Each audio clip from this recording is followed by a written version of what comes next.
په دوحه کې د افغان دولت مرکزي پلاوی وایي چې خبرې روانې دي او نه دي قطع شوي. د دولتي پلاوي یو غړي مولوي عطاالله الدین په خپلو وروستیو څرګندونو کې طالب لوری په چارو کې په ځنډ تورنوي. ټول کوم ځای پورې چې د افغانستان د اسلامي جمهوریت د هیئت پورې تعلق لري چې کله کوم مسایل موږ د سره باس کړي دي یا د موږ نه کوم د تعدیل غوښتنه کړې ده، موږ کوشش کړی چې حتی په 2-3 ساعتو کې په نیمه ورځو کې د هغې تعدیلات ته جواب ووایو.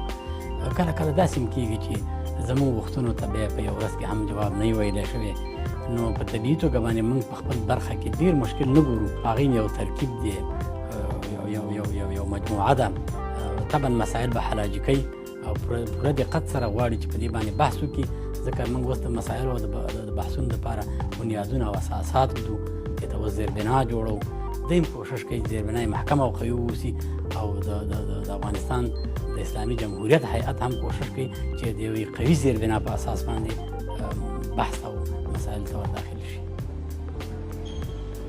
تر دې وړاندې د طالبانو مرکزي پلاوي غړي ملا خیرالله خیرخوا ادعا کړې چې د افغان دولت مرکزي پلاوی په لوی لاس د سولې روانې خبرو کې خنډونه جوړوي او د هغه په ټکو غواړي دا بهیر وځنډوي.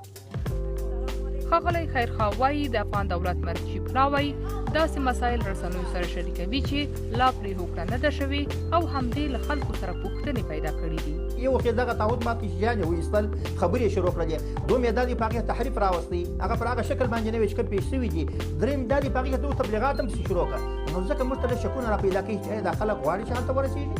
که یو څوک غواړي چې هلته ورسېږي نو خپل کار پخپله نه خرابوي. زموږ ته مخته لوی هدف پروت دی چې هغه د افغانستان د مسلې حل کول دي، نه دا چې په دې ځای کې چې هره جزیه او صغیره او کبیره راوستې د باندې باسي. په دوحې کې له 4 ورځو راهیسې د مذاکراتي ټیمونو د اړیکو یا تماس ډلو ترمنځ هیڅ ناسته نه ده شوې او لا هم د سولې خبرو لپاره د اصولو او طرزالعملونو وروستي کولو ته په تمه دي. د طالبانو او امریکا ترمنځ د سولې هوکړه د افغانانو خپلمنځي خبرو لپاره بنسټ ګڼل او د مذاکراتو پر مهال د کوم اختلاف یا د نظر توپیر رامنځته کېدو په صورت کې د حل لپاره یې حنفي مذهب ته رجوع هغه 2 اختلافي ټکي یادېږي چې ویل کېږي د افغان دولت پلاوی له طالب لوري سره نه مني او له همدې امله تر اوسه دواړه خواوې د مذاکراتو پر طرزالعملونو او اصولو نه دي سلا شوي. دواړه خواوې ډېر هغه څه چې په دوحې کې د افغان حکومت او طالبانو مرکزي پلاوو ترمنځ تېرېږي له رسنیو سره نه شریکوي. د افغان دولت یو پلاوي هم BBC ته ویلي دواړو خواوو سره سلا کړې چې یوې پایلې ته تر رسېدو مخکې معلومات له رسنیو سره شریک نه کړي.